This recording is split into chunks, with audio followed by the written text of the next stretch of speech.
ओम श्री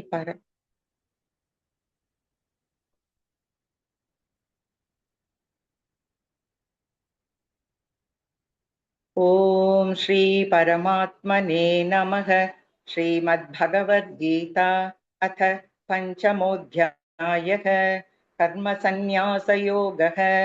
अर्जुन उवाच सन्न्यासं कर्मणां कृष्ण पुनर्योगं च शंससि यच्छ्रेय एतयोरेकं तन्मे ब्रूहि सुनिश्चितम्। श्रीभगवानुवाच सन्न्यासः कर्मयोगश्च निःश्रेयसकरावुभौ तयोस्तु कर्मसन्न्यासात् कर्मयोगो विशिष्यते। ज्ञेयस्य नित्यसन्न्यासि निर्बन्धो महाबाहो सुखं बन्धात् प्रमुच्यते।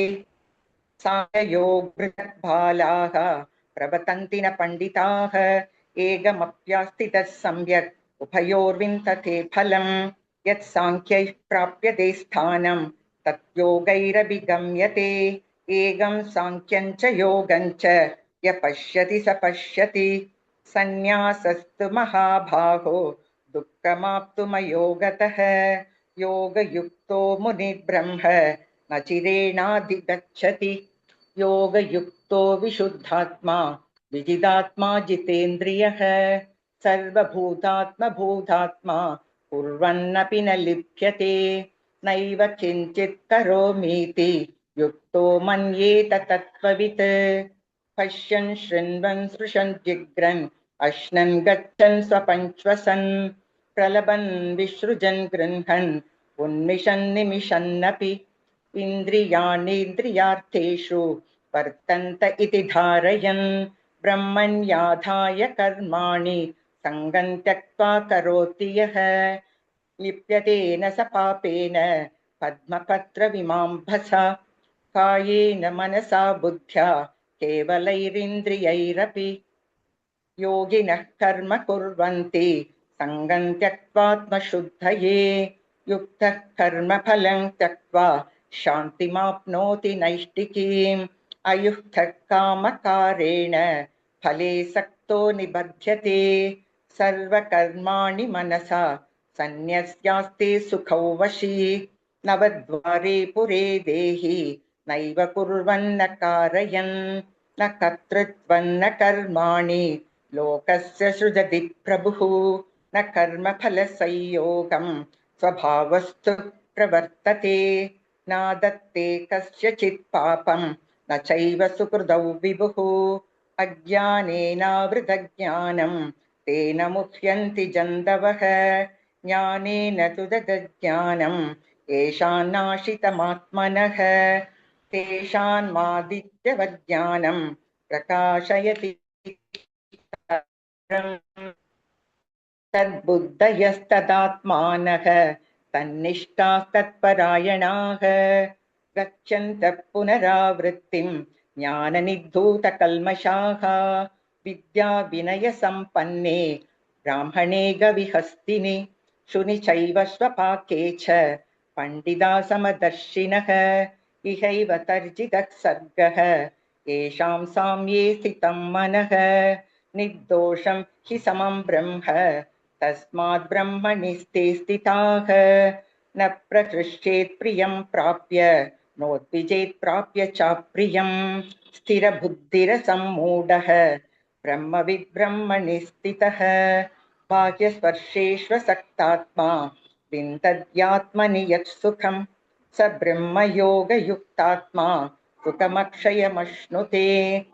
ये हि सम्पर्शजा भोगाः दुःखयोनय एव ते आत्यन्तवन्तः कौन्तेय न तेषु रमते बुद्धः।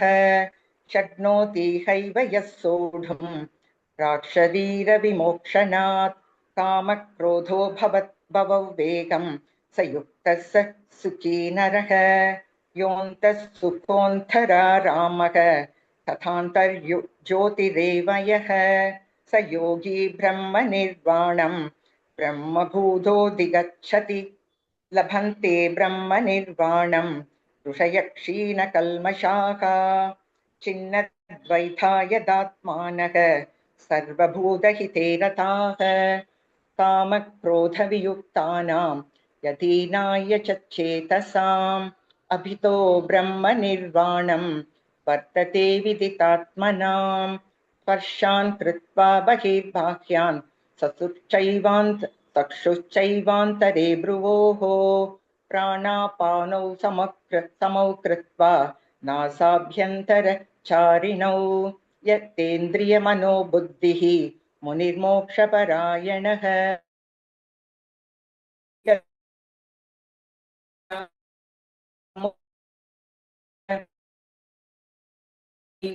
तपसां सर्वलोकमहेश्वरं श्रुतं सर्वभूतानां ज्ञात्वा मां शान्तिमृच्छति। ॐ तत्सदिति श्रीमद्भगवद्गीतासु उपनिषत्सु ब्रह्मविद्याया योगशास्त्रे श्रीकृष्णार्जुनसंवादे कर्मसन्न्यासयोगो नाम पञ्चमोऽध्यायः।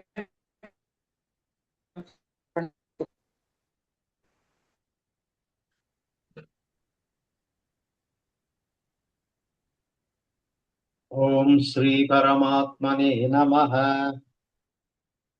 श्रीमद्भगवद्गीता अथ पंचमोऽध्यायः कर्मसन्न्यासयोगः। अर्जुन उवाच सन्न्यासं कर्मणां कृष्ण पुनर्योगं च शंससि यच्छ्रेययेतयोरेकं तन्मे ब्रूहि सुनिश्चितम्। श्रीभगवानुवाच सन्न्यासं कर्मणा कर्मयोगश्च निःश्रेयसुखरावुभौ तयोस्तु कर्मसन्न्यासात् कर्मयोगो विशिष्यते। ज्ञेयश्च नित्यसन्न्यासी यो न द्वेष्टि न काङ्क्षति निर्द्वन्द्वो हि महाबाहो सुखं बन्धात् प्रमुच्यते। सांख्ययोगो पृथक् बालाः प्रवदन्ति न पण्डिताः एकमप्यास्थितः सम्यक् उभयोर्विन्दते फलम्। यत्साङ्ख्यैः प्राप्यते स्थानं तद्योगैरपि गम्यते। एकं साङ्ख्यं च योगं च यः पश्यति स पश्यति। सन्न्यासस्तु महाबाहो दुःखमाप्तुमयोगतः योगयुक्तो मुनिर्ब्रह्म न चिरेणाधिगच्छति। योगयुक्तो विशुद्धात्मा विजितात्मा जितेन्द्रियः सर्वभूतात्मभूतात्मा कुर्वन्नपि न लिप्यते। नैव किञ्चित् करोमीति युक्तो मन्येत तत्त्ववित्। पश्यन् शृण्वन् स्पृशन् जिघ्रन् अश्नन् गच्छन् स्वपन् श्वसन् प्रलपन् विसृजन् गृह्णन् उन्मिषन् निमिषन्नपि इन्द्रियाणीन्द्रियार्थेषु वर्तन्त इति धारयन् ब्रह्मण्याधाय कर्माणि सङ्गं त्यक्त्वा करोति यः लिप्यते न स पापेन पद्मपद्रविमाम्बसा।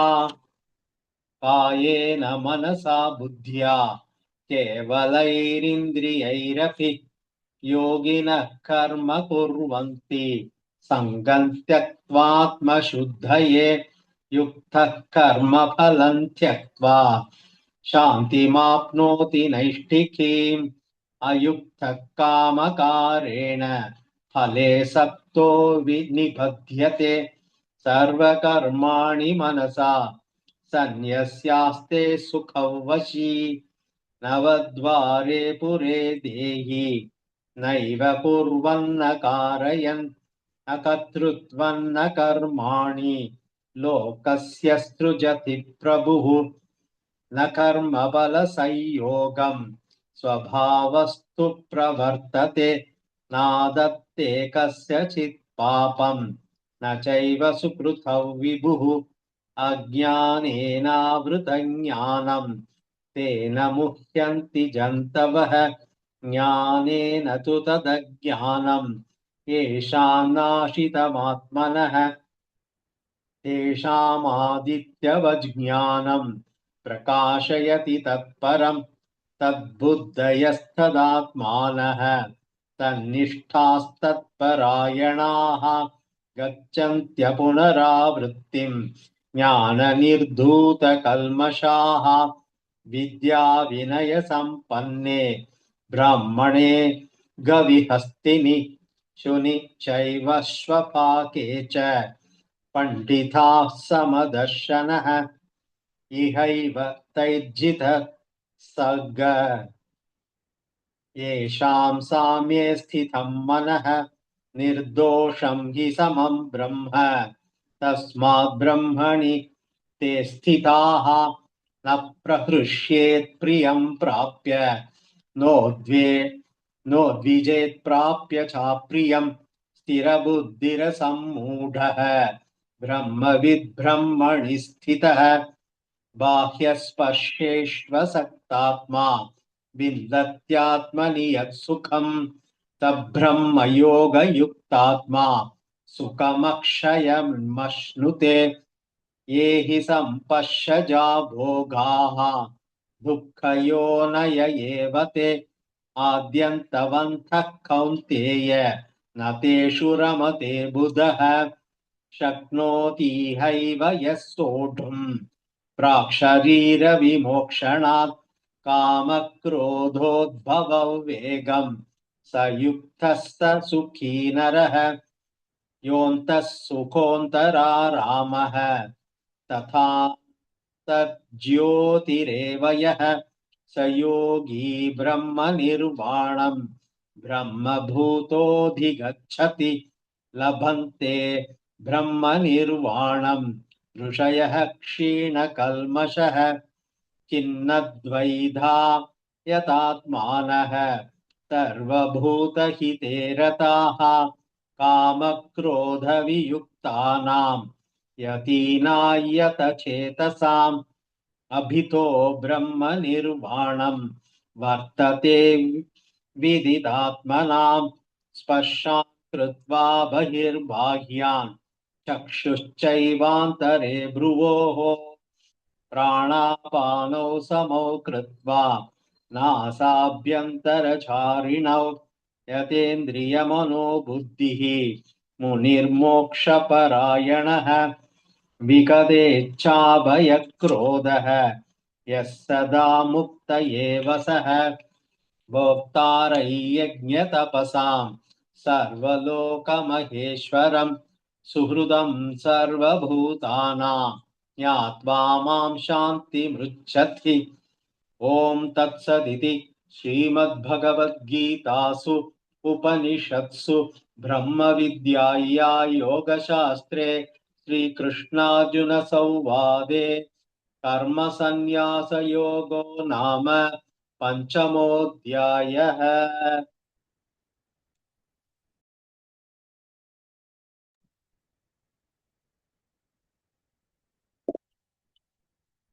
ॐ श्री परमात्मने नमः। श्रीमद्भगवद्गीता अथ पंचमोऽध्यायः कर्मसन्न्यासयोगः।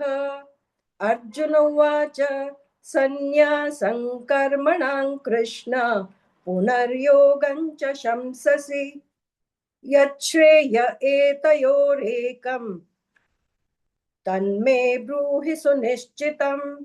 श्रीभगवानुवाच सन्न्यासः कर्मयोगश्च निःश्रेयसकरावुभौ तयोस्तु कर्मसन्न्यासात् कर्मयोगो विशिष्यते।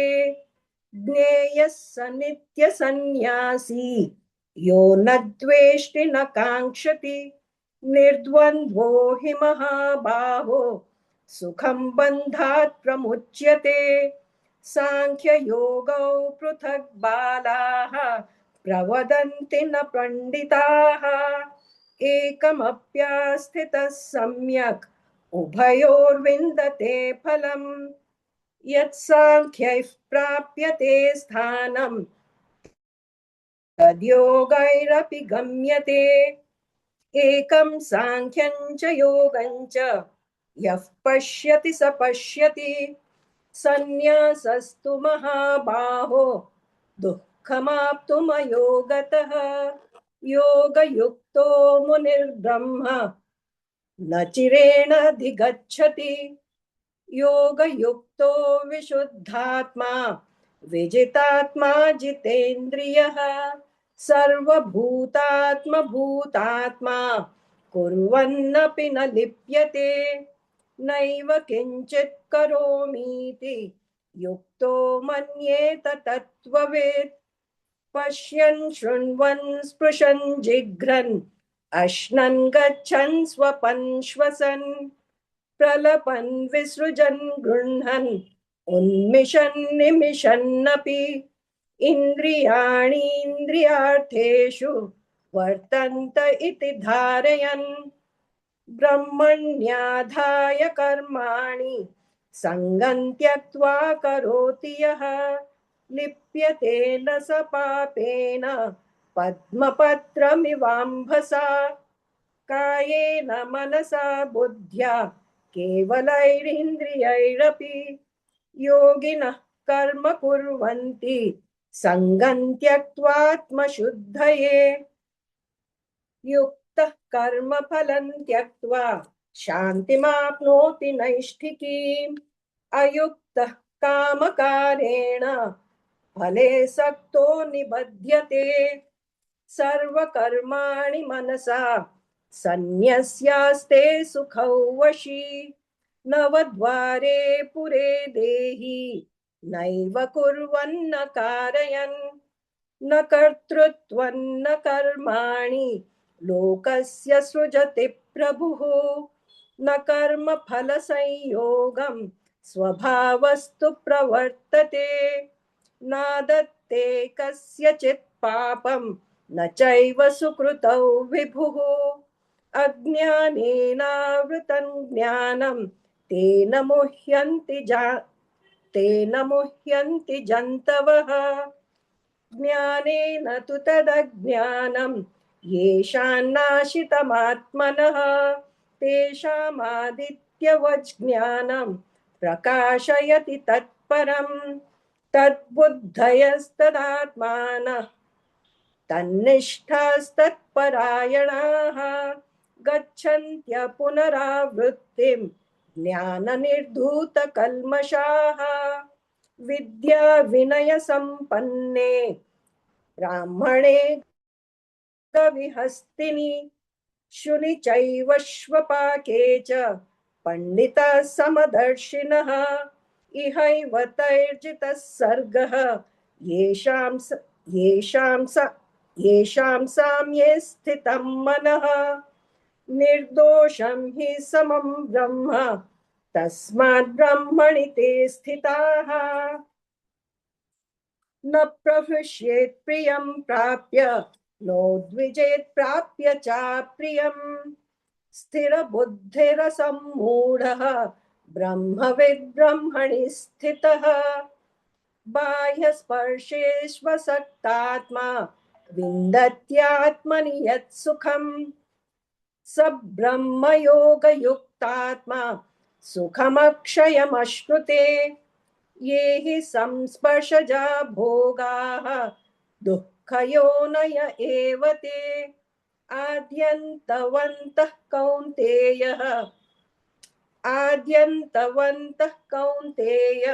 न तेषु रमते बुधः शक्नोति हैव यः सोढुं प्राक्शरीरविमोक्षणात् कामक्रोधोद्भवौ वेगं स युक्तः स सुखी नरः योऽन्तः सुखोऽन्तरारामः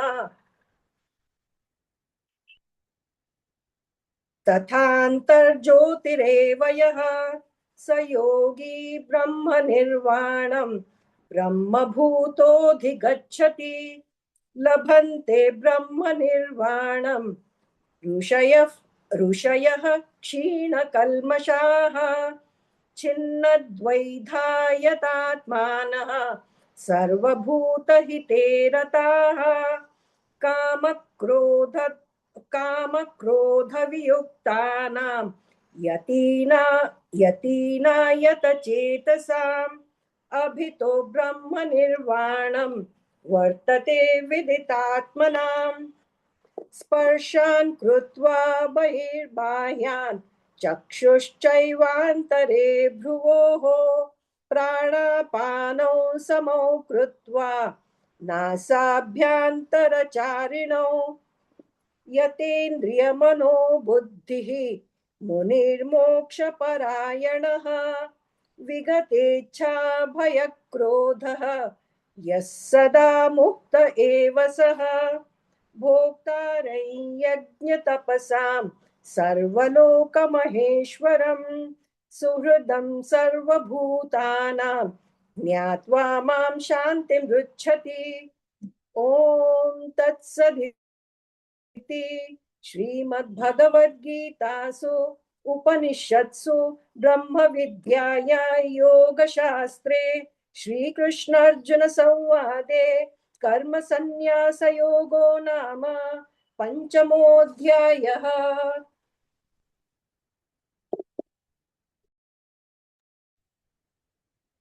ॐ श्री परमात्मने नमः। अथ श्रीमद्भगवद्गीता अथ पञ्चमोऽध्यायः कर्मसन्न्यासयोगः। अर्जुन उवाच सन्न्यासं कर्मणां कृष्ण पुनर्योगं च शंससि यच्छ्रेययेतयोरेकं तन्मे ब्रूहि सुनिश्चितम्। श्रीभगवानुवाच सन्न्यासं कर्म योगश्च निःश्रेयसकरावुभौ तयोस्तु कर्म सन्न्यासात् कर्मयोगो विशिष्यते। ज्ञेयः स नित्यसन्न्यासी यो न त्वेष्टि न काङ्क्षति निर्द्वन्द्वो हि महाबाहो सुखं बन्धात् प्रमुच्यते। सांख्ययोगो पृथक् बालाः प्रवदन्ति न पण्डिताः एकमप्यास्थितः सम्यक् उभयोर्विन्दते फलम् यत् सांख्यैः प्रायते स्थानं तत् योगैरभिगम्यते। एकं सांख्यं च योगं च यः पश्यति स पश्यति सन्न्यासस्तु महाबाहो दुःखमाप्तुम योगतः। योगयुक्तो मुनिर्ब्रह्म न चिरेणाधिगच्छति योगयुक्तो विशुद्धात्मा विजितात्मा जितेन्द्रियः सर्वभूतात्मा भूतात्मा कुर्वन्नपि न लिप्यते। नैव किञ्चित् करोमीति युक्तो मन्यते तत्त्ववित् पश्यन् शृण्वन् स्पृशन् जिघ्रन् अश्नन् गच्छन् स्वपन् श्वसन् प्रलपन् विसृजन् गृह्णन् उन्मिषन् निमिषन्नपि इन्द्रियाणीन्द्रियार्थेषु वर्तन्त इति धारयन् ब्रह्मण्याधाय कर्माणि सङ्गं त्यक्त्वा करोति यः लिप्यते न स पापेन पद्मपत्रमिवाम्भसां कायेन मनसा बुद्ध्या केवलैरिन्द्रियैरपि योगिनः कर्म कुर्वन्ति सङ्गं त्यक्त्वात्मशुद्धये। युक्तः कर्मफलं त्यक्त्वा शान्तिमाप्नोति नैष्ठिकीम् युक्तः कामकारेण फले सक्तो निपत्यते सर्वकर्माणि मनसा सन्न्यस्यास्ते सुखौ वशि नवद्वारे पुरे देहि नैव कुर्वन्न कारयन् न न कर्तृत्वं न कर्माणि लोकस्य सृजति प्रभुः न कर्मफलसंयोगं स्वभावस्तु प्रवर्तते नाथत्थे कस्यचित् पापं न चैव सुकृतौ विभुः अज्ञानेनावृतं ज्ञानं तेन मुह्यन्ति जन्तवः ज्ञानेन न ततज्ज्ञानम् येषान्नाशीतमात्मनः तेषामादित्यवज्ञानं प्रकाशयति तत्परम् तदद्बुद्धयस्तदात्मानः तन्निष्ठास्तत्परायणाः गच्छन्त्य पुनरावृत्तिं ज्ञाननिर्धूतकल्मषाः विद्याविनयसम्पन्ने ब्रह्मणे गविहस्तिनि शुनीशैव स्वभागे च पंडिता समदर्शिनः इहैव तैर्जितः सर्गः येषां साम्ये स्थितं मनः निर्दोषं हि समं ब्रह्म तस्माद् ब्रह्मणि ते स्थितः न प्रकृष्येत् प्रियं प्राप्य विचेत् प्राप्य चाप्रियं स्थिरबुद्धिरसम्मूढः ब्रह्मविद् ब्रह्मणि स्थितः बाह्यस्पर्शेष्वसक्तात्मा विन्दत्यात्मनि यत् सुखं स ब्रह्मयोगयुक्तात्मा सुखमक्ष्यमश्नुते ये हि संस्पर्शजा भोगाः दुःखयोनय एव ते आद्यन्तवन्तः कौन्तेय न तेषु रमते भूतः शक्नोदिहैव यः सोढुं प्राक्शरीरविमोक्षणात् कामक्रोधोद्भवो वेगं स युक्तः स सुखी नरः योऽनन्तः सुखोऽन्तरारामः तथान्तरज्योतिरेव यः स योगी ब्रह्मनिर्वाणं ब्रह्मभूतोऽधिगच्छति लभन्ते ब्रह्मनिर्वाणं ऋषयः क्षीणकल्मषाः छिन्नद्वैधायतात्मानः सर्वभूतहिते रताः कामक्रोधवियुक्तानां यथीनायतचेतसाम् अभितो ब्रह्मनिर्वाणं वर्तते विदितात्मनां स्पर्शन् कृत्वा बहिर्बाह्यान् चक्षुश्चैवान्तरे भ्रुवोः प्राणापानौ समौ कृत्वा नासाभ्यन्तरचारिणौ एतेन्द्रियमनो बुद्धिः मुनिर्मोक्षपरायणः विगतेच्छा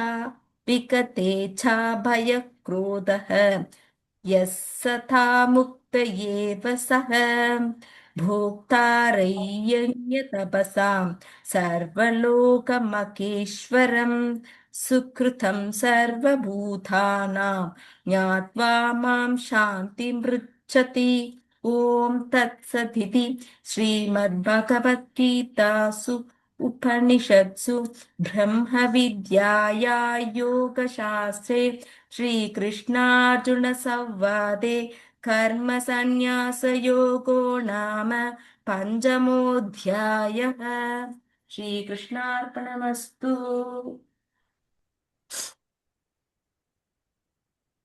ॐ श्री परमात्मने नमः। श्रीमद्भगवद्गीता अथ पञ्चमोऽध्यायः कर्मसन्न्यासयोगः। अर्जुन उवाच सन्न्यासं कर्मणां कृष्ण पुनर्योगं च शंससि यच्छ्रेय एतयोरेकं तन्मे ब्रूहि सुनिश्चितम्। श्रीभगवानुवाच सन्न्यासः कर्मयोगश्च निःश्रेयसकरावुभौ तयोस्तु कर्मसन्न्यासात् कर्मयोगी विशिष्यते ज्ञेयः स नित्यसन्न्यासी यो न द्वेष्टि न काङ्क्षति निर्द्वन्द्वो हि महाबाहो सुखं बन्धात् प्रमुच्यते सांख्ययोगौ पृथक् बालाः प्रवदन्ति न पण्डिताः एकमप्यास्थितः सम्यक् उभयोर्विन्दते फलम् यत् सांख्ये प्राप्यते स्थानं तद्योगैरपि गम्यते एकं सांख्यं च योगं च यः पश्यति स पश्यति सन्न्यासस्तु महाबाहो दुःखमाप्तुमयोगतः योगयुक्तो मुनिर्ब्रह्म न चिरेणाधिगच्छति योगयुक्तो विशुद्धात्मा विजितात्मा जितेन्द्रियः सर्वभूतात्मभूतात्मा कुर्वन्नपि न लिप्यते नैव किञ्चित् करोमीति युक्तो मन्येत तत्त्ववित् पश्यन् शृण्वन् स्पृशन् जिघ्रन् अश्नन् गच्छन् स्वपन् श्वसन् प्रलपन् विसृजन् गृह्णन् उन्मिषन् निमिषन्नपि इन्द्रियाणीन्द्रियार्थेषु वर्तन्त इति धारयन्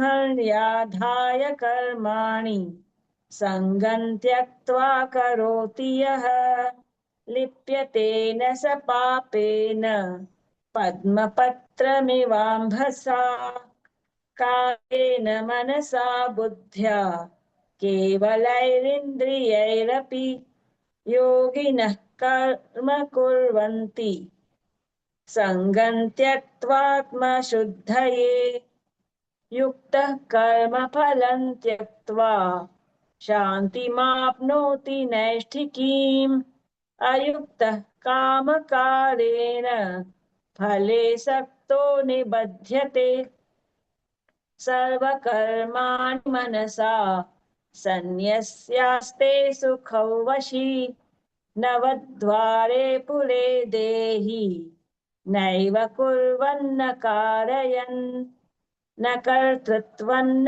कर्माणि लोकस्य सृजति प्रभुः न कर्मफलसंयोगं स्वभावस्तु प्रवर्तते नादत्ते कस्यचित् पापं न चैव सुकृतौ विभुः अज्ञानेनावृतं ज्ञानं तेन मुह्यन्ति जन्तवः ज्ञानेन तु तदज्ञानं येषां नाशितमात्मनः तेषामादित्यवत् ज्ञानं प्रकाशयति तत्परम् तद्बुद्धयस्तदात्मानः तन्निष्ठास्तत्परायणाः गच्छन्त्य पुनरावृत्तिं ज्ञाननिर्धूतकल्मषाः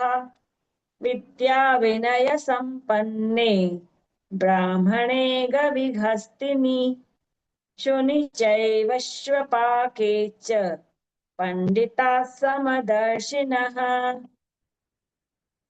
इहैव तर्जितः सर्गः येषां साम्ये स्थितं मनः निर्दोषं हि समं ब्रह्म तस्माद् ब्रह्मणि ते स्थिताः न प्रहृष्येत् प्रियं प्राप्य नो द्विजेत् प्राप्य चाप्रियम् स्थिरबुद्धिरसम्मूढः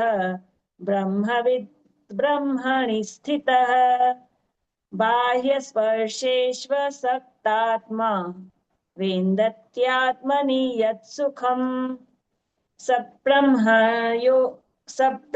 योगयुक्तात्मा सुखमक्षयमश्नुते ये हि संस्पर्शजा भोगाः दुःखयोनय एव ते आद्यन्तवन्तः कौन्तेय न तेषु रमते बुधः शक्नोति हैव यः सोढुम् प्राक्शरीरविमोक्षणात् कामक्रोधद्भवौ वेगम् स युक्तः स सुखी नरः योऽन्तः सुखोऽन्तरारामः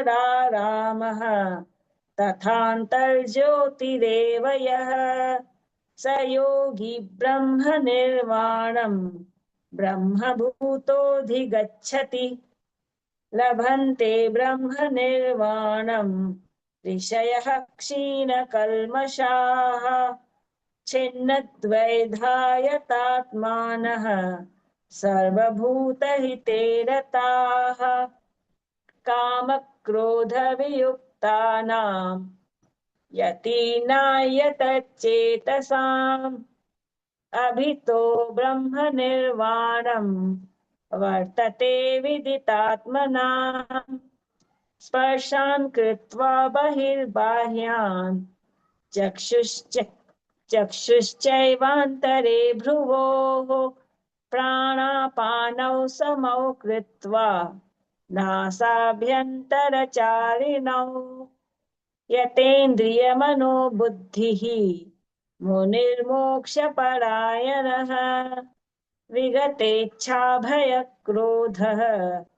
यः सदा मुक्त एव सः भोक्तारैर्यज्ञतपसाम् सर्वलोकमहेश्वरम् सुहृदं सर्वभूतानां ज्ञात्वा मां शान्तिमृच्छति ॐ तत्सदिति श्रीमद्भगवद्गीतासु उपनिषत्सु ब्रह्मविद्यायां योगशास्त्रे श्रीकृष्णार्जुनसंवादे कर्मसन्न्यासयोगो नाम पञ्चमोऽध्यायः।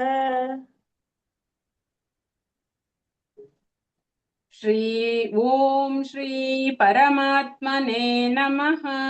अथ पञ्चमोऽध्यायः कर्मसन्न्यासयोगः। अर्जुन उवाच सन्न्यासं कर्मणां कृष्ण पुनर्योगं च संशसि यच्छ्रेययेतयोरेकं तन्मे ब्रूहि सुनिश्चितम्। श्रीभगवानुवाच सन्न्यासः कर्मयोगश्च निःश्रेयसकरावुभौ तयोस्तु कर्मसन्न्यासात् कर्मयोगो विशिष्यते। ज्ञेयः स नित्यसन्न्यासी यो न द्वेष्टि न काङ्क्षति निर्द्वन्द्वो हि महाबाहो सुखं बन्धात् प्रमुच्यते। साङ्ख्ययोगौ पृथक् बालाः प्रवदन्ति न पण्डिताः एकमप्यास्थितः सम्यक् उभयोर्विन्दते फलम्। यतः साङ्ख्यैः प्राप्यते स्थानं तद्योगैरपि गम्यते। एकं साङ्ख्यं च योगं च यः पश्यति स पश्यति। सन्न्यासस्तु महाबाहो दुःखमाप्तुमयोगतः योगयुक्तो मुनिर्ब्रह्म न चिरेणाधिगच्छति। योगयुक्तो विशुद्धात्मा विजितात्मा जितेन्द्रियः सर्वभूतात्मा कुर्वन्नपि न लिप्यते। नैव किञ्चित् करोमीति युक्तो मन्येत तत्त्ववित्। पश्यन् शृण्वन् स्पृशन् जिघ्रन् अश्नन् गच्छन् स्वपन् स्वसन् प्रलपन् विसृजन् गृह्णन् उन्मिषन् निमिषन्नपि इन्द्रियाणीन्द्रियार्थेषु वर्तन्त इति धारयन् ब्रह्मण्याध्याय कर्माणि सङ्गं त्यक्त्वा करोति यः लिप्यतेन स पापेन पद्मपत्रमिवाम्भसा कायेन मनसा बुद्ध्या केवलैरिन्द्रियैरपि योगिनः कर्म कुर्वन्ति सङ्गं त्यक्त्वात्मशुद्धये युक्तः कर्म फलं त्यक्त्वा शान्तिमाप्नोति नैष्ठिकीम् अयुक्तः कामकारेण फले सक्तो निबध्यते सर्वकर्माणि मनसा सन्न्यस्यास्ते सुखौ वशि नवद्वारे पुरे देहि नैव कुर्वन्न कारयन्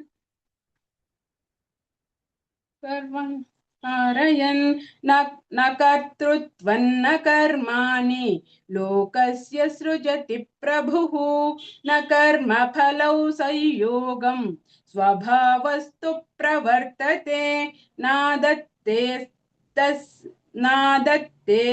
कस्यचित् पापं न चैव सुकृतौ विभुः अज्ञानेनावृतं ज्ञानं तेन मुह्यन्ति जन्तवः ज्ञानेन तु तदज्ञानं योगान्नाशितमात्मनः तेषामादित्यवज्ञानं प्रकाशयति तत्परम् तद्बुद्धयस्तदात्मानः तन्निष्ठास्तत्परायणाः गच्छन्त्य पुनरावृत्तिं ज्ञाननिर्धूतकल्मषाः विद्या विनय संपन्ने ब्रह्मणे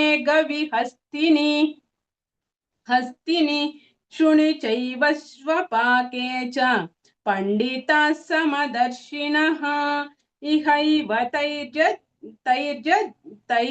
तैर्जितः सर्गः येषां साम्ये स्थितं मनः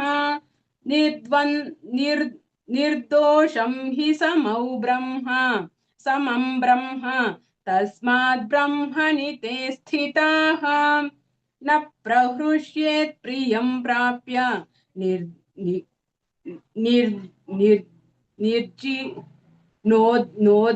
नोद्विजेत् प्राप्य च प्रियं स्थिरबुद्धिरसम्मूढः ब्रह्मविद् ब्रह्मणि स्थितः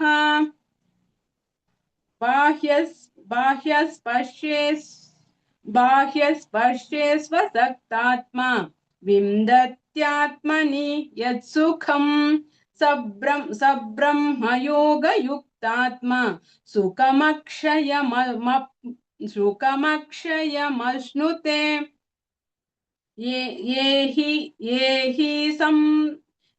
हि संस्पर्शजा भोगाः दुःखयोनयवेव ते आद्यन्तवन्तः कौन्तेय न तेषु रमते बुधः शक्नोति हैव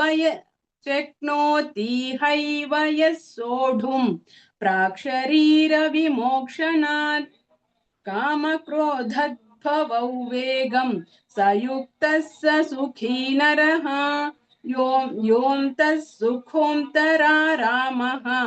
तथान्तर्ज्योतिरेव यः स योगी ब्रह्मनिर्वाणं ब्रह्मभूतोऽधिगच्छति लभन्ते ब्रह्मनिर्वाणं ऋषयः क्षीणकल्मषाः छिन्नद्वैधायतात्मानः सर्वभूतहिते रताः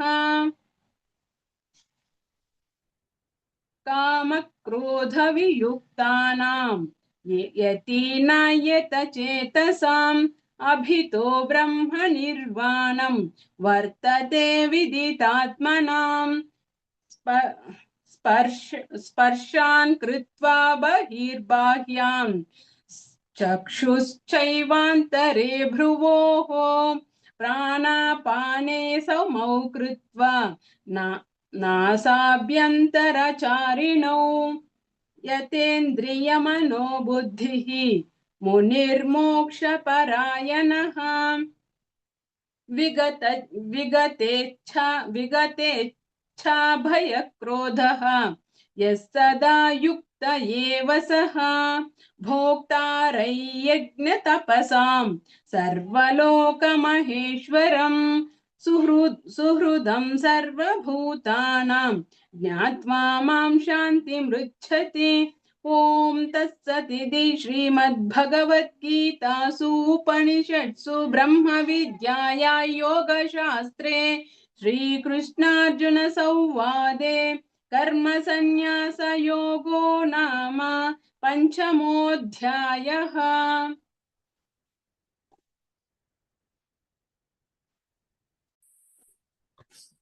ओम श्री परमात्मने नमः।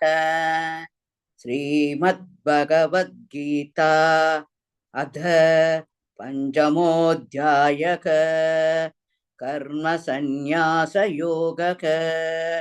अर्जुन उवाच संन्यासं कर्मणां कृष्ण पुनर्योगं च संशशि यत्रेये येदयोरेकं तन्मे ब्रूहि सुनिश्चितं। श्रीभगवानुवाच संन्यासः कर्मयोगश्च निःश्रेयसकरावुभौ तयोस्तु कर्म संन्यासात् कर्मयोगो विशिष्यते। ज्ञेयस्य नित्यसंन्यासी येन त्वेष्टि न काङ्क्षति निर्द्वन्द्वो हि महाबाहो सुखं बन्धात् प्रमुच्यते। सांख्ययोगौ पृथक् बालाः प्रवदन्ति न पण्डिताः एकमप्यास्थितः सम्यक् उभयोर्विन्दते फलम्। यस्याङ्गैः प्राप्यते स्थानं तद्योगैरभिगम्यते। एकं सांख्यं च योगश्च यः पश्यन्ति स पश्यति। संन्यासस्तु महाबाहो दुःखमाप्तुमयोगदः योगयुक्तो मुनिर्ब्रह्म न चिरेणाधिगच्छति। योगयुक्तो विशुद्धात्मा विजितात्मा जितेन्द्रियः सर्वभूतात्मभूतात्मा कुर्वन्नपि न विलिप्यते। नैव किञ्चित् करोमीति युक्तो मन्येत तद्भवित्। पश्यन् शृण्वन् स्पृशन् जिघ्रन् अस्नन् गच्छन् स्वपन् श्वसन् प्रबलन् विसृजन् गृह्णन् उन्मिषन् निमिषन्नपि इन्द्रियाणीन्द्रियार्थेषु वर्तन्त इति तारयन्। ब्रह्मण्याधाय कर्माणि सङ्गं त्यक्त्वा करोति यः लिप्यते न स पापेन पद्मभद्रमिवाम्बसा। कायेन मनसा बुद्ध्या केवलैरिन्द्रियैरपि योगिनः कर्म कुर्वन्ति सङ्गं त्यक्त्वात्मशुद्धये। युद्धकर्म फलं त्यक्त्वा शान्तिमाप्नोति नैष्ठिकीम्। अयुक्तः कामकारेण फले सक्तो निबध्यते। सर्वकर्माणि मनसा सन्न्यस्यास्ते सुखौ वशी। नवद्वारे पुरोदेहि नैव कुर्वन्न कारयन्। न कर्तृत्वन्न कर्माणि लोकस्य सृजिति प्रभुः। न कर्मफलं संयोगः स्वभावस्तु प्रवर्तते नादत्ते कस्यचित् पापं न चैव सुकृतौ विभुः अज्ञानेनावृतं ज्ञानं तेन मुह्यन्ति जन्तवः ज्ञानेन तु तदज्ञानं येषां नासीदमात्मनः तेषामादित्यवज्ञानं प्रकाशयति तत्परम् तद्बुद्धयस्तदात्मानः तन्निष्ठाः तत्परायणाः गच्छन्त्य पुनरावृत्तिं ज्ञाननिर्धूतकल्मषाः विद्या विनय संपन्ते ब्राह्मणे कवि अस्तिनि सुनिसैव स्वभावागे च पंडिताः समदर्शिनः इहैवदैर्जितः सर्गः येषां सांसे स्थितिं मनः निर्दोषं हि समब्रह्म तस्मात् ब्रह्मणि ते स्थिताः न प्रहृष्येत् प्रियं प्राप्य नोत्विजेत् प्राप्य चाप्रियम् स्थिरबुद्धिरसम्मूढः ब्रह्मवित् ब्रह्मणि स्थितः भाग्यस्पर्शेष्वसक्तात्मा विन्दत्यात्मनि यत्सुखं स ब्रह्मयोगयुक्तात्मा सुखमक्षयमश्नुते ये हि संस्पर्शजा भोगाः दुःखयोनय एव ते आद्यन्तवन्तः कौन्तेय न तेषु रमते पुदः शक्नोति हैव यः सोढुं प्राक्षीरिरविमोक्षणात् कामक्रोधोद्भवं वेकं स युक्तः स सुखी नरः योऽन्तः सुगोन्दरारामः तथान्तर्ज्योतिरेव यः स योगी ब्रह्मनिर्वाणं ब्रह्मभूतोति गच्छति लप्ते ब्रह्मनिर्वाणं ऋषयः क्षीणकल्मषाः सिन्धन्त्वैधा यदात्मानः सर्वभूत इते रताः कामक्रोधोद्वियुक्तानां यदीनायदसेदसाम्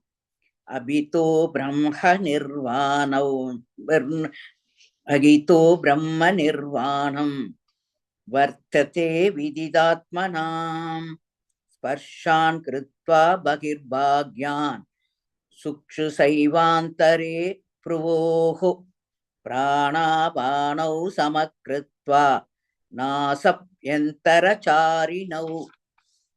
यदेन्द्रियमनोबुद्धिः मुनिर्मोक्षपरायणः विगतेच्छा भयक्रोधः यः सदा मुक्त एव सः भोक्तारै यज्ञतपसां सर्वलोकमहेश्वरम् सुहृदं सर्वभूतानां ज्ञात्वा मां शान्तिमृच्छति ॐ तत्सदिति श्रीमद्भगवद्गीतासु उपनिषत्सु ब्रह्मविद्याया योगशास्त्रे श्रीकृष्णार्जुनसंवादे कर्मसन्न्यासयोगो नाम पञ्चमोऽध्यायः।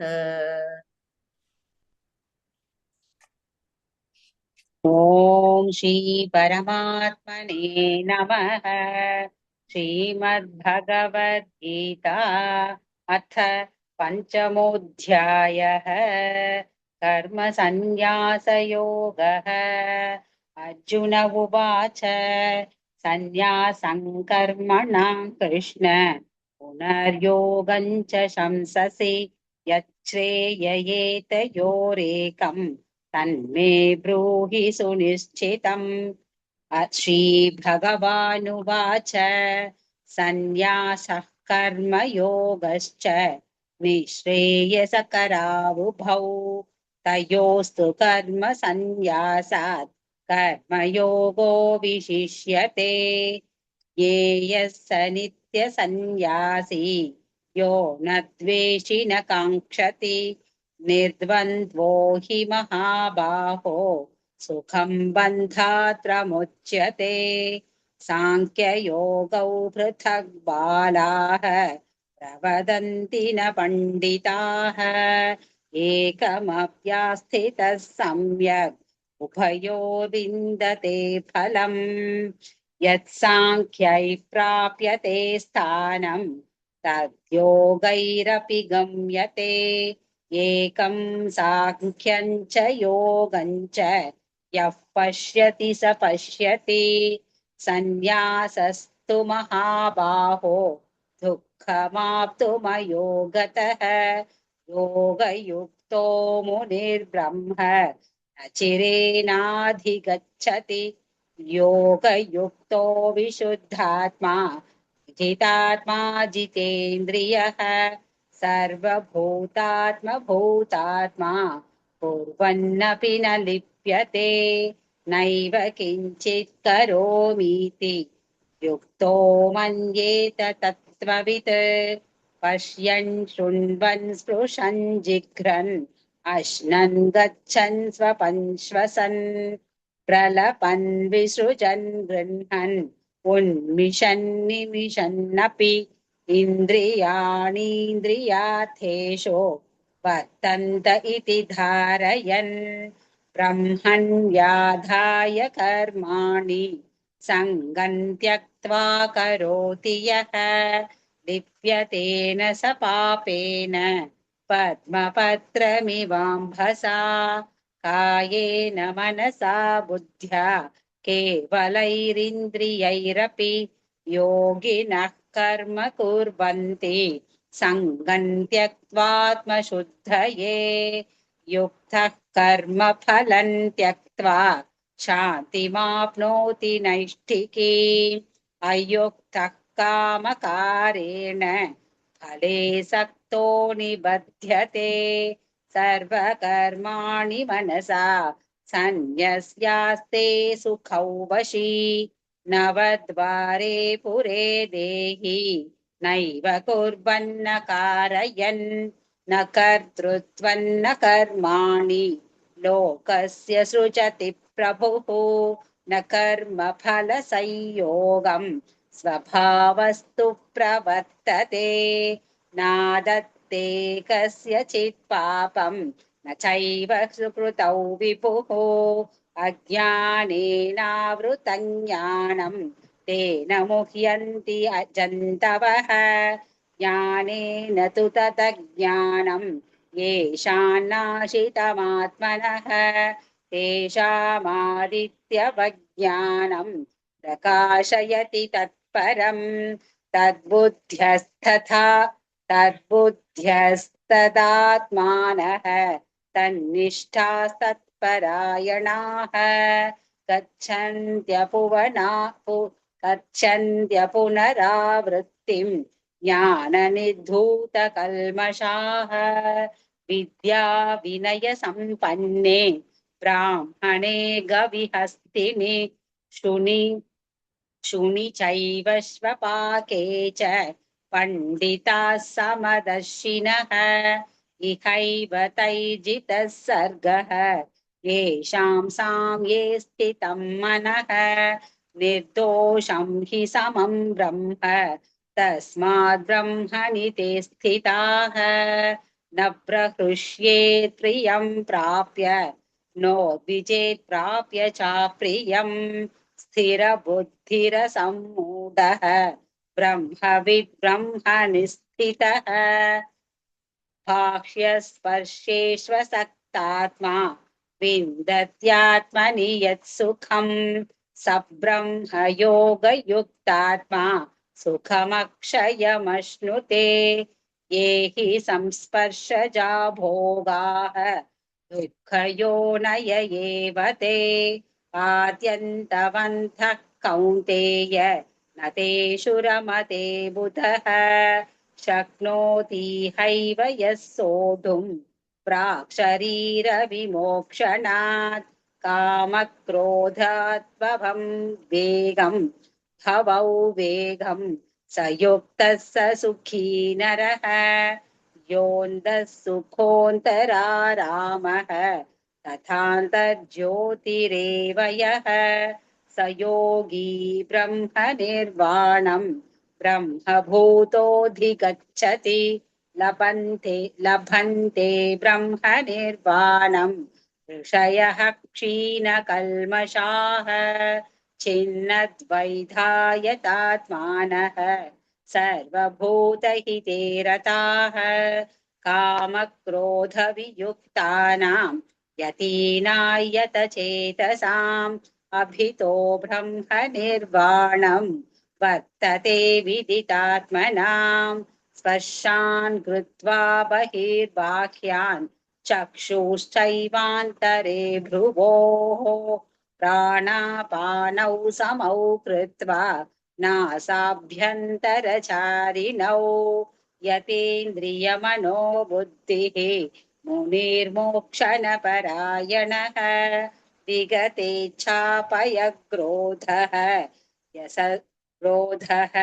यः सदा मुक्त एव सः भोक्तारयज्ञतपसां सर्वलोकमहेश्वरम् सुहृतं सर्वभूतानां ज्ञात्वा मां शान्तिमृच्छति ॐ तत्सदिति श्रीमद्भगवद्गीतासु उपनिषत्सु ब्रह्मविद्याया योगशास्त्रे श्रीकृष्णार्जुनसंवादे कर्मसन्न्यासयोगो नाम पञ्चमोऽध्यायः। हरि ओम्।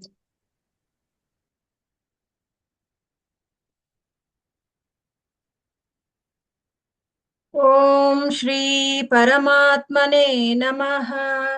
श्रीमद्भगवद्गीता अथ पञ्चमोऽध्यायः कर्मसन्न्यासयोगः। अर्जुन उवाच सन्न्यासं कर्मणां कृष्ण पुनर्योगं च शंससि यच्छ्रेययेतयोरेकम् तन्मे ब्रूहि सुनिश्चितम्। श्रीभगवानुवाच सन्न्यासः कर्मयोगश्च निःश्रेयसकरावुभौ तयोस्तु कर्मसन्न्यासात् कर्मयोगो विशिष्यते। ज्ञेयः स नित्यसन्न्यासी यो न द्वेष्टि न काङ्क्षति निर्द्वन्द्वो हि महाबाहो सुखं बन्धात् प्रमुच्यते। सांख्ययोगौ पृथक् बालाः प्रवदन्ति न पण्डिताः एकमप्यास्थितः सम्यक् उभयोर्विन्दते फलम् यत्साङ्ख्यैः प्राप्यते स्थानं तद्योगैरपि गम्यते। एकं साङ्ख्यं च योगं च यः पश्यति स पश्यति सन्न्यासस्तु महाबाहो दुःखमाप्तुमयो गतः। योगयुक्तो मुनिर्ब्रह्म न चिरेणाधिगच्छति योगयुक्तो विशुद्धात्मा विजितात्मा जितेन्द्रियः सर्वभूतात्मभूतात्मा कुर्वन्नपि न लिप्यते नैव किञ्चित् करोमीति युक्तो मन्येत तत्त्ववित्। पश्यन् शृण्वन् स्पृशन् जिघ्रन् अश्नन् गच्छन् स्वपन् श्वसन् प्रलपन् विसृजन् गृह्णन् उन्मिषन् निमिषन्नपि इन्द्रियाणीन्द्रियार्थेषु वर्तन्त इति धारयन् ब्रह्मण्याधाय कर्माणि सङ्गं त्यक्त्वा करोति यः लिप्यते न स पापेन पद्मपत्रमिवाम्भसा। कायेन मनसा बुद्ध्या केवलैरिन्द्रियैरपि योगिनः कर्म कुर्वन्ति सङ्गं त्यक्त्वात्मशुद्धये। युक्तः कर्मफलं त्यक्त्वा शान्तिमाप्नोति नैष्ठिकीम् अयुक्तः कामकारेण फले सक्तो निबध्यते सर्वकर्माणि मनसा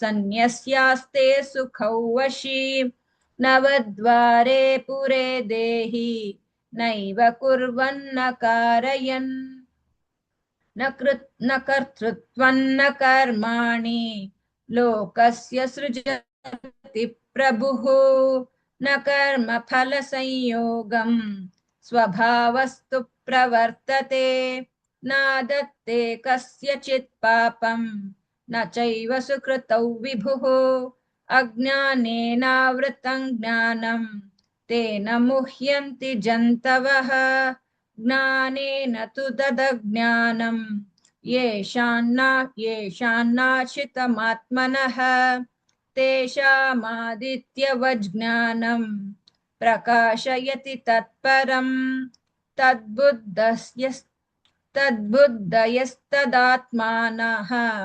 तन्निष्ठास्तत्परायणाः गच्छन्त्य पुनरावृत्तिं ज्ञाननिर्धूतकल्मषाः विद्याविनयसम्पन्ने ब्राह्मणे गविहस्तिनि शुनिश्चैवश्वपाके च पण्डिताः समदर्शिनः इहैव तैर्जितः सर्गः येषां साम्ये स्थितं मनः निर्दोषं हि समं ब्रह्म तस्माद् ब्रह्मणि ते स्थिताः न प्रहृष्येत् प्रियं प्राप्य नो द्विजेत् प्राप्य चाप्रियं स्थिरबुद्धिरसम्मूढः ब्रह्मविद् ब्रह्मणि स्थितः बाह्यस्पर्शेष्वसक्तात्मा विन्दत्यात्मनि यत्सुखं स ब्रह्मयोगयुक्तात्मा सुखमक्षयमश्नुते ये हि संस्पर्शजा भोगाः सुखदुःखयो न येव ते आद्यन्तवन्तः कौन्तेय न तेषु रमते बुधः शक्नोति हैव यः सोढुं प्राक्शरीरः विमोक्षणात् कामक्रोधोद्भववेगं स युक्तः स सुखी नरः योऽन्तः सुखोऽन्तरारामः तथान्तर्ज्योतिरेव यः स योगी ब्रह्मनिर्वाणं ब्रह्मभूतोऽधिगच्छति लभन्ते ब्रह्मनिर्वाणं ऋषयः क्षीणकल्मषाः छिन्नद्वैधायतात्मानः सर्वभूतहिते रताः कामक्रोधवियुक्तानां यतीनायतचेतसाम् अभितो ब्रह्मनिर्वाणं वर्तते विदितात्मनां स्पर्शान् कृत्वा बहिर्बाह्यान् चक्षुश्चैवान्तरे भ्रुवोः प्राणापानौ समौ कृत्वा नासाभ्यन्तरचारिणौ यतेन्द्रियमनोबुद्धिः मुनिर्मोक्षपरायणः विगतेच्छाभयक्रोधः यः सदा मुक्त एव सः भोक्तारं यज्ञतपसां सर्वलोकमहेश्वरं सुहृदं सर्वभूतानां ज्ञात्वा मां शान्तिमृच्छति।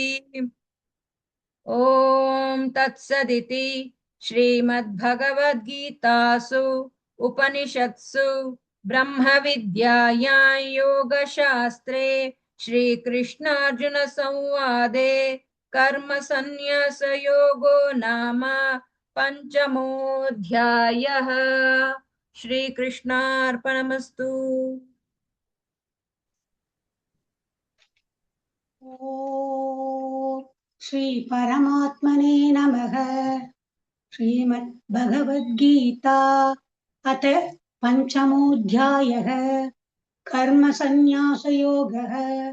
अर्जुन उवाच सन्न्यासं कर्मणां कृष्ण पुनर्योगं च शंससि यच्छ्रेययेतयोरेकम् तन्मे ब्रूहि सुनिश्चितम् श्रीभगवानुवाच सन्न्यासः कर्मयोगश्च निःश्रेयसकरावुभौ तयोस्तु कर्मसन्न्यासात् कर्मयोगो विशिष्यते ज्ञेयः स नित्यसन्न्यासी यो न द्वेष्टि न काङ्क्षति निर्द्वन्द्वो हि महाबाहो सुखं बन्धात् प्रमुच्यते साङ्ख्ययोगो पृथक् बालाः प्रवदन्ति न पण्डिताः एकमप्यास्थितः सम्यक् उभयोर्विन्दते फलम् यत्साङ्ख्यैः प्राप्यते स्थानं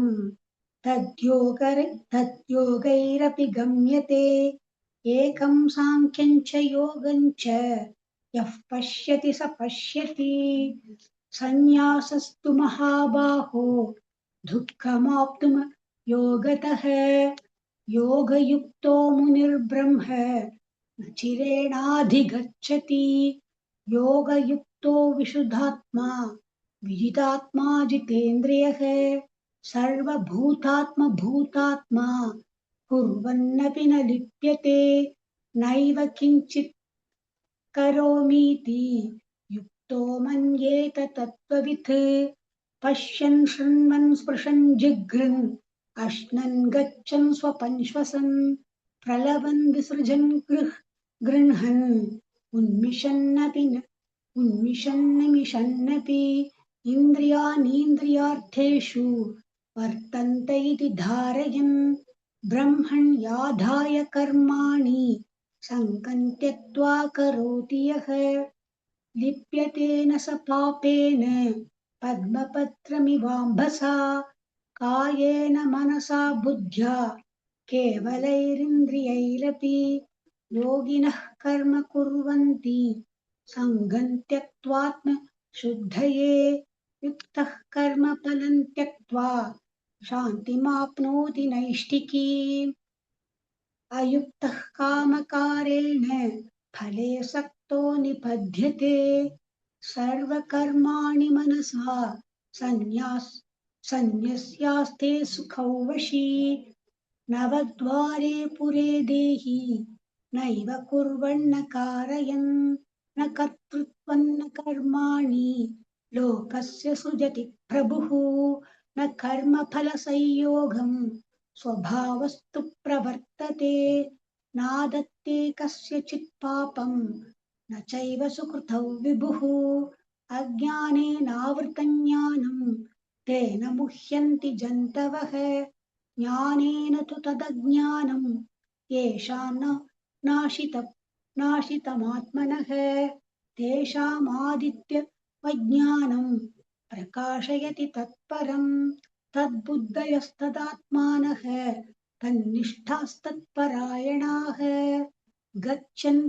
गच्छन्त्य पुनरावृत्तिं ज्ञाननिर्धूतकल्मषाः विद्याविनयसम्पन्ने ब्राह्मणे घविहस्तिनि शुनि चैव स्वपाके च पण्डिताः समदर्शिनः इहैव तैर्जितः सर्गः येषां साम्ये स्थितं मनः निर्दोषं हि समं ब्रह्म तस्मात् ब्रह्मणि ते स्थिताः न प्रहर्षेत् प्रियं प्राप्य नोद्विजेत् प्राप्य चाप्रियं स्थिरबुद्धिरसम्मूढः ब्रह्मविद् ब्रह्मणि स्थितः बाह्यस्पर्शेष्व सक्तात्मा विन्दत्यात्मनि यत्सुखं स ब्रह्मयोगयुक्तात्मा सुखमक्षयमश्नुते ये हि संस्पर्शजा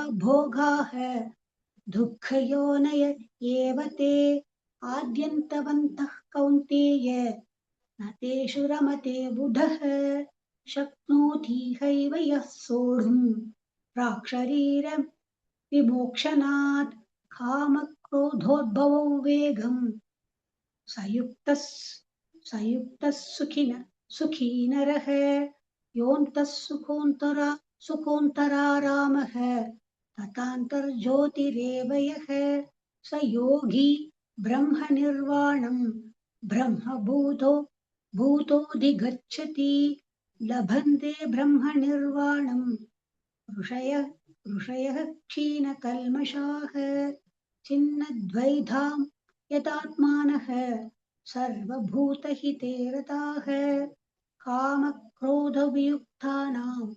यतीनायतचेतसाम् अभितो ब्रह्मनिर्वाणं वर्तते विदितात्मनाम् स्पर्शान् कृत्वा बहिर्बाह्यान् चक्षुश्चैवान्तरे भ्रुवोः प्राणापानौ समौ कृत्वा नासाभ्यन्तरचारिणौ एतेन्द्रियः मनो बुद्धिः मुनिर्मोक्ष परायणः विगतेच्छाभयक्रोधः यः सदा मुक्त एव सः भोक्तारयज्ञतपसां सर्वलोकमहेश्वरं सुहृदं सर्वभूतानां ज्ञात्वा मां शान्तिमृच्छति ॐ तत्सदिति श्रीमद्भगवद्गीतासु उपनिषत्सु ब्रह्मविद्याया योगशास्त्रे श्रीकृष्णार्जुनसंवादे कर्मसन्न्यासयोगो नाम पञ्चमोऽध्यायः श्रीकृष्णार्पणमस्तु।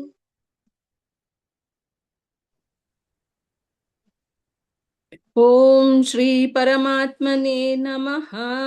श्रीमद्भगवद्गीता अथ पंचमोऽध्यायः कर्मसन्न्यासयोगः।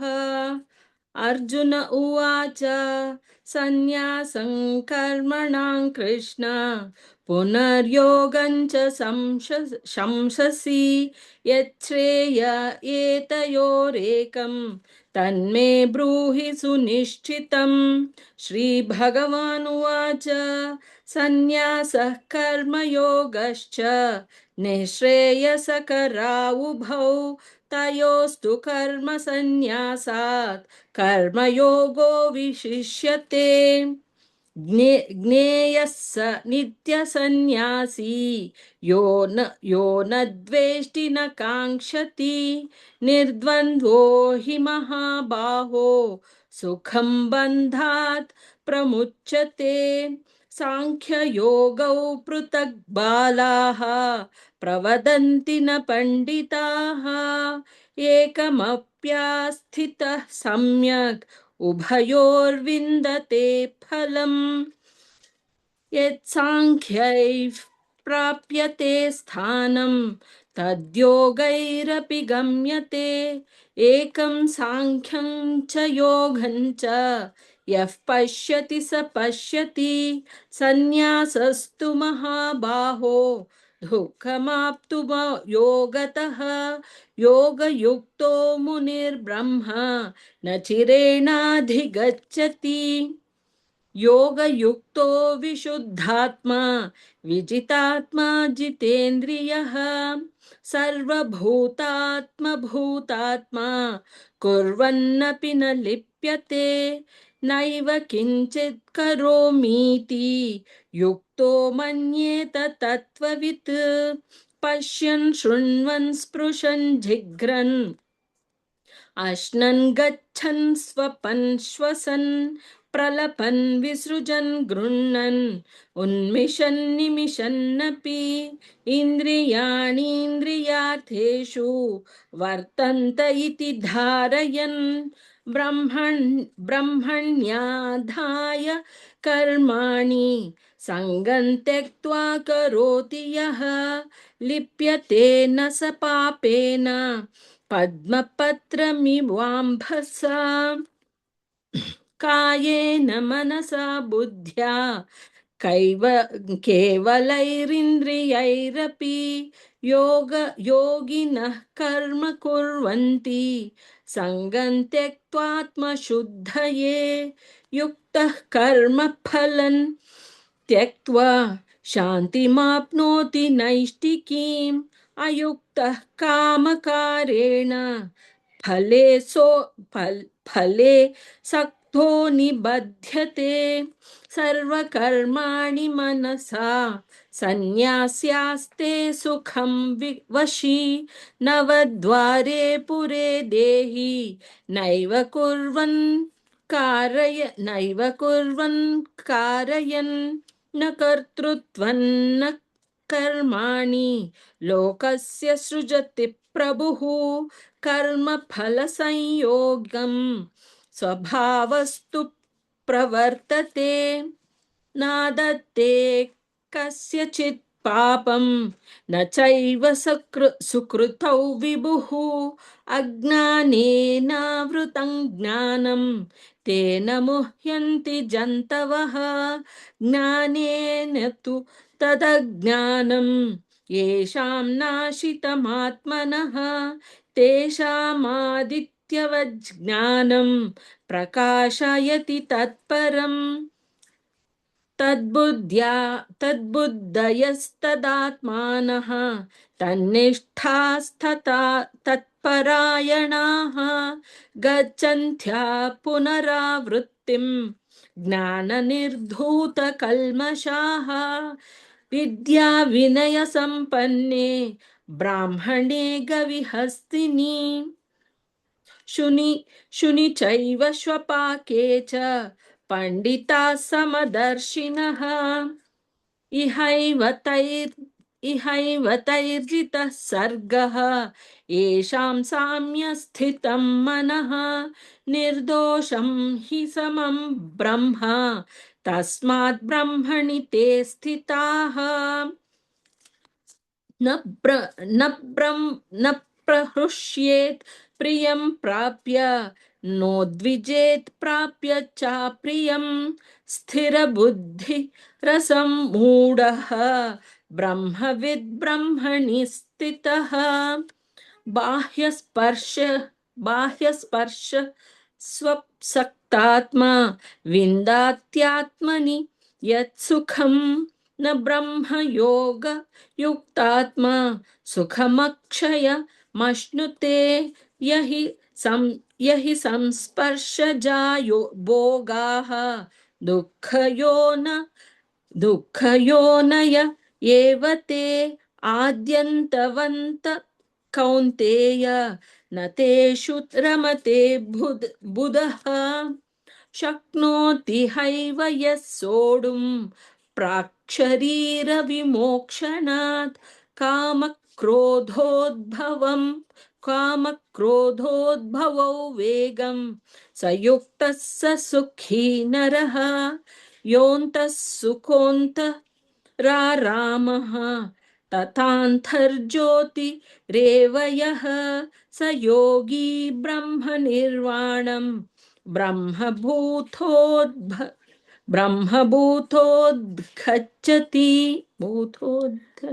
गच्छति लभन्ते ब्रह्मनिर्वाणं ऋषयः क्षीण कल्मषाः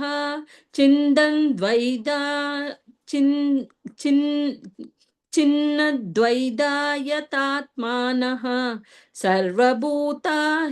सर्वभूतहिते रताः कामः क्रोध वियुक्तानां यतीनायत चेतसाम् अभितो ब्रह्मनिर्वाणं वर्तते विदितात्मनां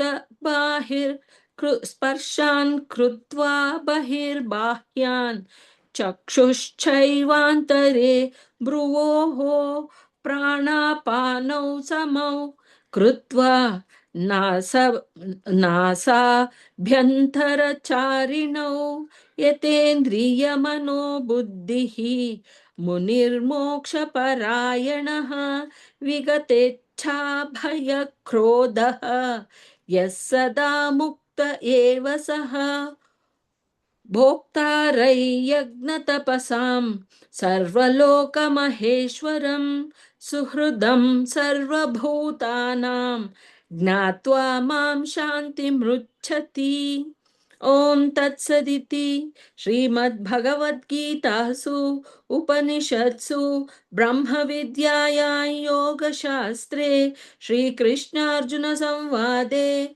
कर्मसन्न्यासयोगो नाम पञ्चमोऽध्यायः। ॐ श्री परमात्मने नमः। श्रीमद्भगवद्गीता अथ पञ्चमोऽध्यायः। कर्मसन्न्यासयोगः। अर्जुन उवाच सन्न्यासं कर्मणां कृष्ण पुनर्योगं च शंससि यश्रेययेतयोरेकं तन्मे ब्रूहि सुनिश्चितम्। श्रीभगवानुवाच सन्न्यासः कर्मयोगश्च निःश्रेयसकरावुभौ तयोस्तु कर्मसन्न्यासात् कर्मयोगो विशिष्यते। ज्ञेयः स नित्यसन्न्यासी यो न द्वेष्टि न काङ्क्षति निर्द्वन्द्वो हि महाबाहो सुखं बन्धात् प्रमुच्यते। सांख्ययोगो पृथक् बालाः प्रवदन्ति न पण्डिताः एकमप्यास्थितः सम्यक् उभयोर्विन्दते फलम्। यत्साङ्ख्यैः प्राप्यते स्थानं तद्योगैरपि गम्यते। एकं साङ्ख्यं च योगं च यः पश्यति स पश्यति। सन्न्यासस्तु महाबाहो सुखमाप्तुमयोगतः। योगयुक्तो मुनिर्ब्रह्म न चिरेणाधिगच्छति। योगयुक्तो विशुद्धात्मा विजितात्मा जितेन्द्रियः। सर्वभूतात्मा भूतात्मा कुर्वन्नपि न लिप्यते।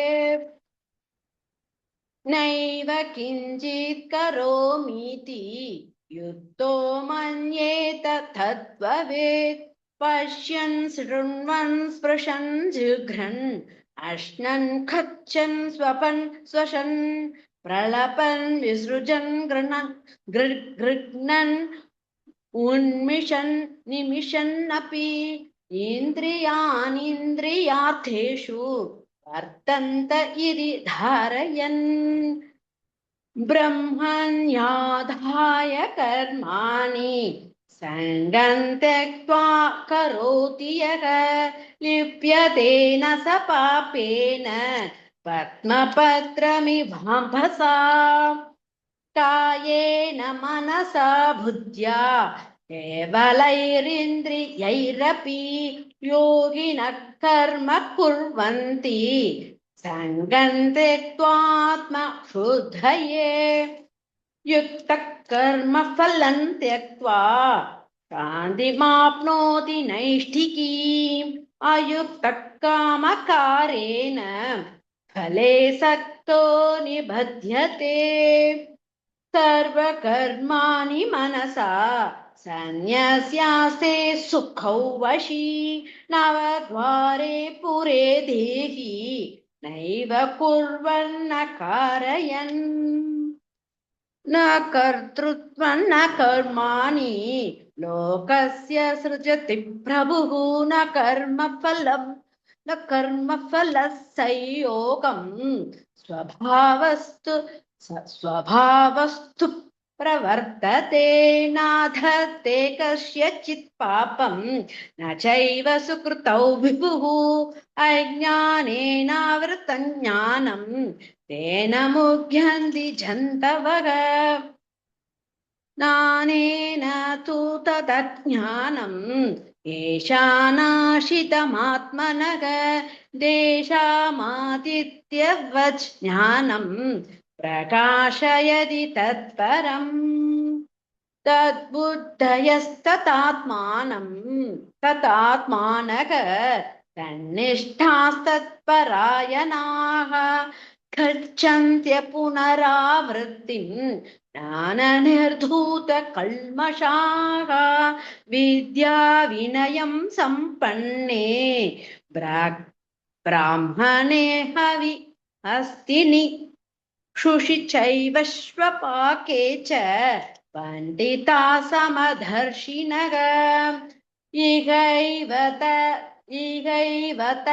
तैर्जितः सर्गः येषां साम्ये स्थितं मनः निर्दोषं हि मम ब्रह्म तस्मात् ब्रह्मणि ते स्थिता न प्रकृष्येत् प्रियं प्राप्य नोद्विजेत् प्राप्य च प्रियं स्थिरबुद्धिरसम्मूढः ब्रह्मविद् ब्रह्मणि स्थितः बाह्यस्पर्शेष्वसक्तात्मा विन्दत्यात्मनि यत्सुखं स ब्रह्मयोगयुक्तात्मा सुखमक्षयमश्नुते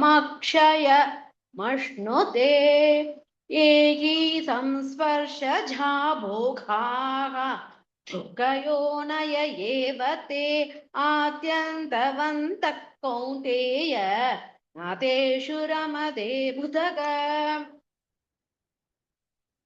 शक्नोतीहैव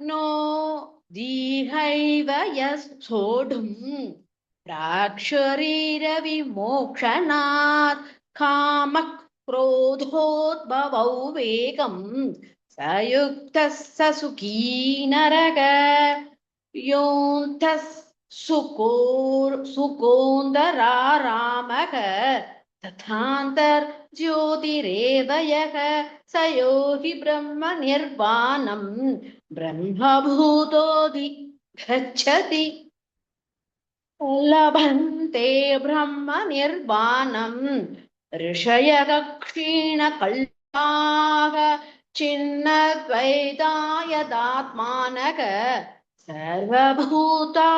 सर्वभूतहिते रताः कामक्रोधवियुक्तानां यदीनायतचेतसा हवितो ब्रह्मनिर्वाणं वर्तते विदितात्मनाम् स्पर्शान् कृत्वा बहिर्बाह्यन् चक्षुषैवान्तरे भ्रुवोः प्राणापानौ समौ कृत्वा नासाभ्यन्तरचारिणौ यतेन्द्रियमनो बुद्धिः मुनिर्मोक्षपरायणः विकेदच्छा भयक्रोधः स सदा युक्त एव सः भोक्तारयज्ञतपसां सर्वलोकमहेश्वरं सुकृतं सर्वभूतानां ज्ञात्वा मां शान्तिमृच्छति ॐ तत्सदिति श्रीमद्भगवद्गीतासु उपनिषत्सु ब्रह्मविद्याया योगशास्त्रे श्रीकृष्णार्जुन संवादे कर्मसन्न्यास योगो नाम पञ्चमोऽध्यायः।